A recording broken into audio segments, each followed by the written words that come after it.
Viceroy Vul'Umlomo Conversations on Culture take a deep dive into the relationship between money and culture. So, as South Africans, we regard culture as an essential part of our lives. As we exist in modern society, it's equally important to continuously have conversations on culture, to understand the real significance behind our cultural traditions and perceived misconceptions that may arise from certain practices.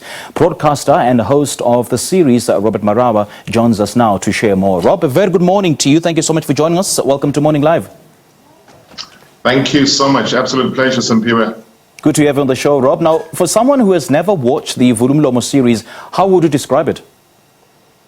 Yeah, I think from that snippet that you played now from Dr.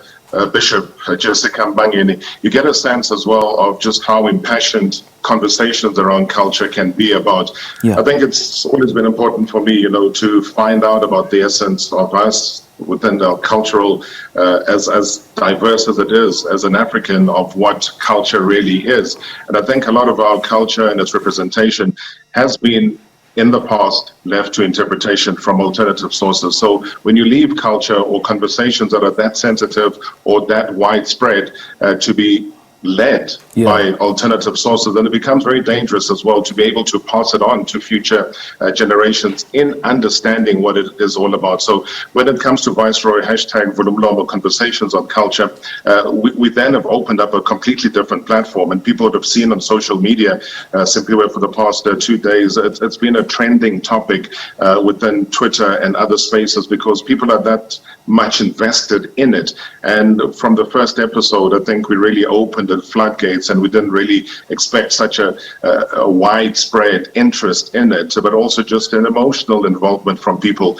that have been watching the series. You're quite right there, Robert, when you raise the point of passing it on to the next generation, because we need to ask ourselves, what is it that you're going to pass on to our generations? Are we happy with the kind of content, with the kind of narratives that we'll be passing on to the next generation? I mean, the second conversation around culture and finance sparked a whole lot of interest. And do you feel that these are long overdue conversations that people have been wanting to hear and discuss for years? Oh yeah, 100%. And I think you and I would have grown up in homes where a product like Viceroy, you'd always say is Puzo Soba, the older generation, and they kind of cling on to power. They don't really say much. They expect you to learn things as you see them. So not much is really discussed around the table. So now that we are in a modern society, doing modern ways of existence, then it's also important to bring the younger generation, and you'll see within the panel. I mean, we've got Tubabu Umbusokoza, very renowned. I mean, he literally hops on an aeroplane, goes to Germany, Switzerland to talk about culture. Dr. Bishop Jessica Mbangeni is also somebody who is well renowned, who when she talks and in a passionate way about culture, you get to understand, even as a young person, even as a modernist, what it is that she's talking about. But it was also important with the latest episode to bring in, the younger generation. I mean, Tabile Buthelezi, who's currently writing her thesis, and which should make for interesting reading when she has completed that, has also been a very strong force. Ubaba Mkhize as well. I mean, he's the son of a renowned broadcaster, VVO, Victor Velapio Mkhize, who is a specialist in this field. So to know that generationally, he's been able to draw that level of interest from his son, and his son, as a traditionalist, is able to articulate his points so fervently that we all get to understand what it is that culture is all about. And I think one of the things that Tabile Buthelezi spoke about, especially when dealing with the black tax issue, is that she looks at it not only as black tax, but black thanks. So what does that mean in the broader scheme of things, and how long does it go on for? Because sometimes people feel simply that they are indebted when it has to come to the black tax element as well. So culturally, for me, it really makes sense that we open these discussions, because it is that younger generation that has to go back home and look after their families. And the fact that we are such a modern society has changed so many people's outlook on culture. So many people struggle to strike a balance between embracing their own culture and embracing their own modernity, or modernism, as it were. So just how important is culture to you? And of course, the significance of understanding our traditions and culture, Robert? Yeah, it's important for us to lay a very strong grip on that understanding that you talk about right now, because the misconceptions that are out there are very dangerous.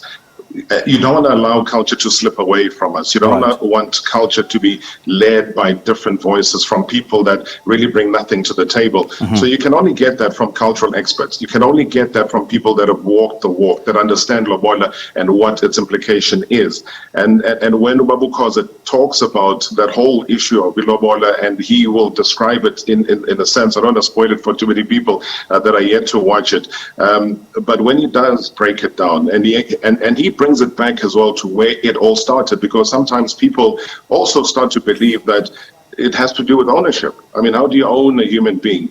Was that the intention of lobola, was for somebody to own somebody else? And is that the reason why now we see such a massive spike in gender-based violence? Is that because people feel a sense of ownership, which I ngikhokhele or ngithengile or usungo wami manje, and things like that don't exist. That was never the true essence of why lobola was part and parcel of our cultural makeup. So the spike in gender-based violence, not only from a lobola perspective, but also just from an ownership perspective, where people have more access to money now. The rich kids are around, but then they feel that they can buy somebody a handbag or whatever, and then they feel that the need that when there is a debate or an argument, their right is to slap somebody, punch someone, or just be violent with them. And that's never, ever been a part of what African culture has been all about.